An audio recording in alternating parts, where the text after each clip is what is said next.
HD.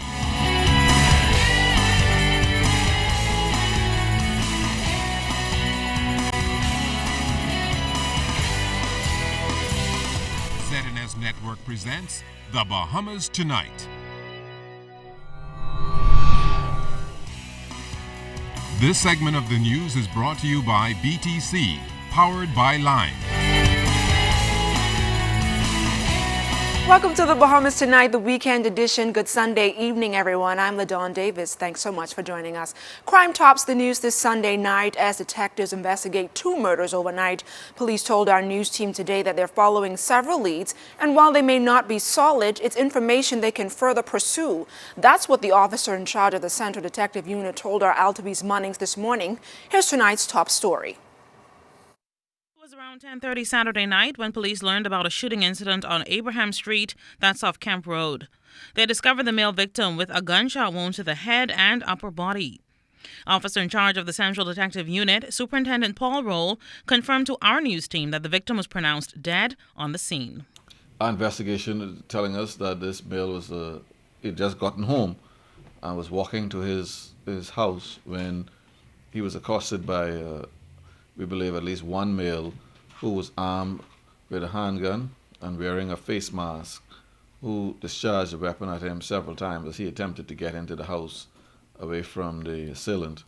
And it was unfortunate, and he collapsed and died on the doorstep of his residence. Now, while on Abraham Street, police were alerted to another shooting incident off Mackey Street.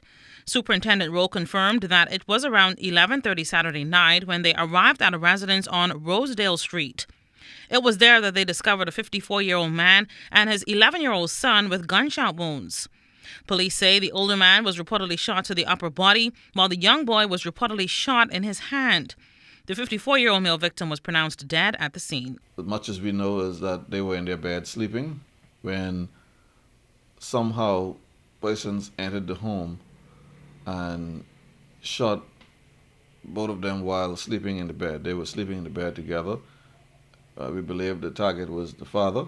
Mr. Rowe confirmed that the 11-year-old boy was treated and later discharged from hospital Saturday night. Now, despite another busy Saturday night of probing serious crimes, the CDU chief assures Bahamians everywhere that the Royal Bahamas Police Force continues to aggressively investigate every crime nationwide.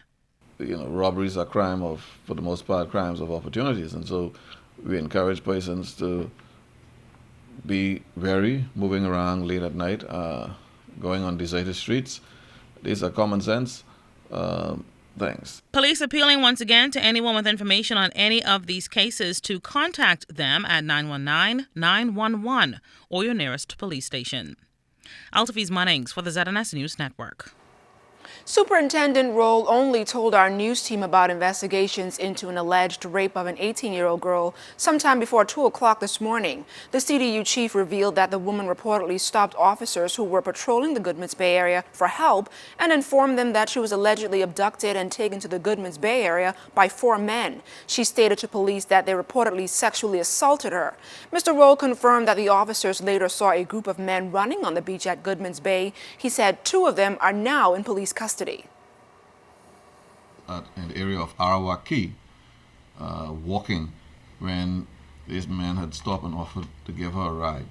And instead of taking her to her residence, they drove west onto West Bay Street where they had assaulted her.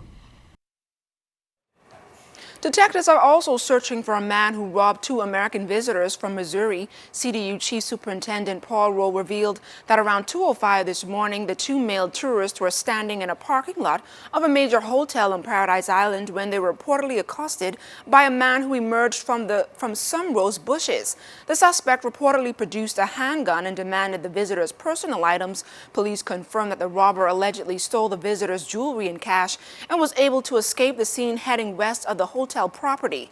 An active police investigation continues. 3 business establishments on Market Street were ordered closed by Central Division officers during an operation held between 12:30 and 2 o'clock yesterday afternoon. The establishments were closed for breach of the Business License Act. Additionally, during that operation, Central Division officers arrested 9 people for hawking, 6 people for breach of the Business License Act, 7 people for vagrancy, and 1 person on an outstanding criminal warrant of apprehension. The officers also cited 10 drivers for various traffic infractions and arrested 23 people for various offenses. Police are reminding business owners to ensure that their business licenses are current and always ready for inspection. Members of the Bahamas Christian Council are weighing in on the escalating crime wave in the country. With an increasing murder count, Council President Reverend Ranford Patterson is now calling on every Bahamian to partner with church leaders during a special national prayer gathering on June 13th at Evangelistic Temple on Collins Avenue. The senior clergyman believes this national vigil of repentance and prayer is one step closer to fighting the crime war that he says is wreaking havoc in the community. I'm calling on all of us to take responsibility for what is going on in our country. If you know of any crime that's being committed in this country and you're sick and tired of it, I ask you to report it. Report it to us. If you know of guns or you know where guns are, tell us where they are. We'll pass the information on to the relevant authority. This is our aim, to do our part, to see how best we can cause change to take place in our country. Member of the Northeastern Pastors Alliance and council member Father James Palacios says crime is a social problem and believes there should be more emphasis placed on family planning. We really need a comprehensive national family planning program. I'm pleased to be a part of an initiative by the Ministry of Social Services and Community Development to go up to the prison and talk to them about anger management, talk to them about proper parenting. They are the ones who are going to come out and eventually pose some problems for us if we don't find a way to reorient them. A total of 128 undocumented Haitian migrants were transported to the capital after being apprehended off the Exuma chains yesterday by members of the Royal Bahamas Defense Force. While on routine patrol, the Defense Force's P-44 intercepted, boarded, and searched a 35-foot Haitian sailing sloop in the Exuma Keys shortly after 3 p.m. P-44's commanding officer, acting Sub-Lieutenant Algernon Newton, explained the apprehension's details. We arrived in the Coral Harbor shortly after 2100 this evening. Present time, the unofficial count is around 128 migrants.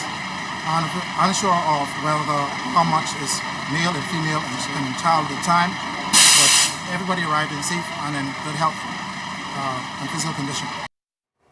The Defense Force later confirmed that officers captured 97 males, 19 females, and 12 children on board the wooden vessel. According to RBDF statistics, this latest arrest brings the migrant count to 834 Haitian migrants, and a total of 880 illegal migrants have been apprehended for the year.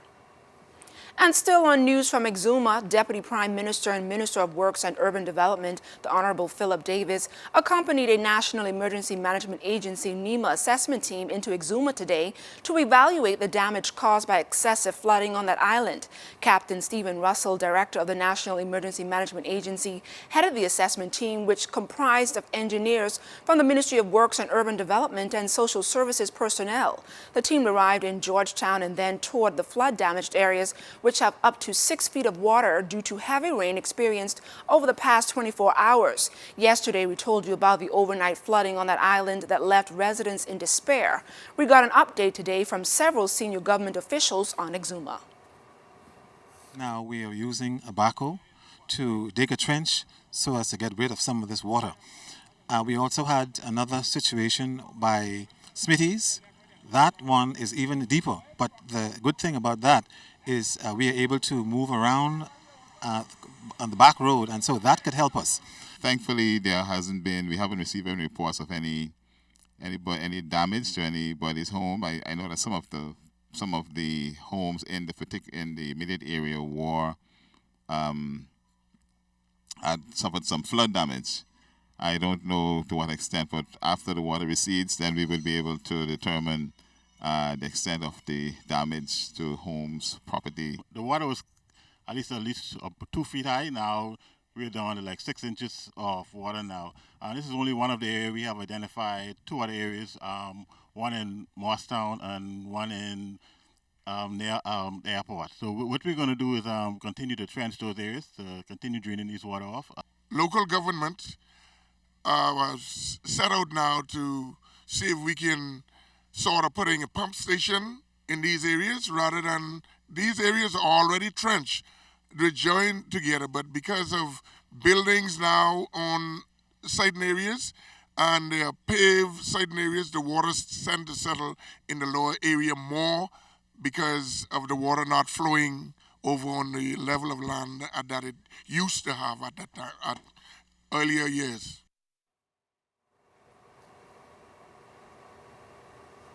And for the first time in 5 years, the Junkanoo community assembles for its annual awards ceremony. That story and more coming up.